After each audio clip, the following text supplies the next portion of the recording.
Adding a sticky Add to Cart button to your Shopify store can significantly improve user experience and increase conversions. To get started, you need to have a basic understanding of HTML, CSS, and JavaScript. First, you need to create a new snippet in your Shopify theme.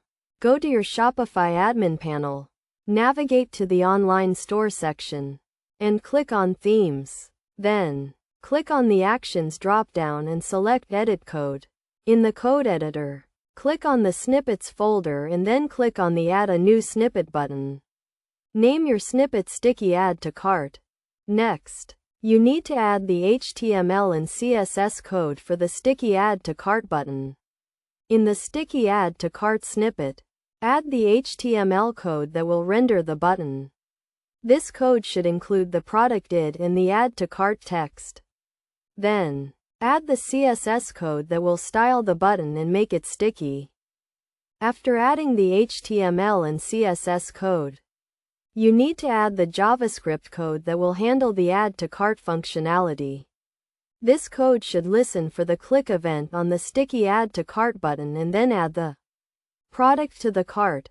Once you have added the code to the snippet, you need to include the snippet in your theme layout.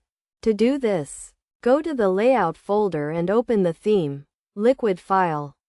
Then, add the following code at the bottom of the file, before the closing body tag.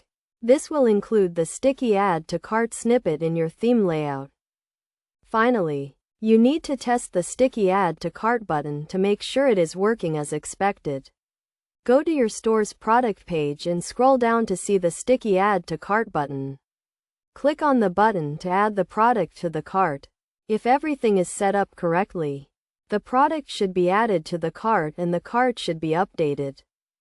By following these steps, you can add a sticky Add to Cart button to your Shopify store and improve the user experience for your customers. This can lead to increased conversions and higher sales. Remember to test the button thoroughly to ensure it is working as expected.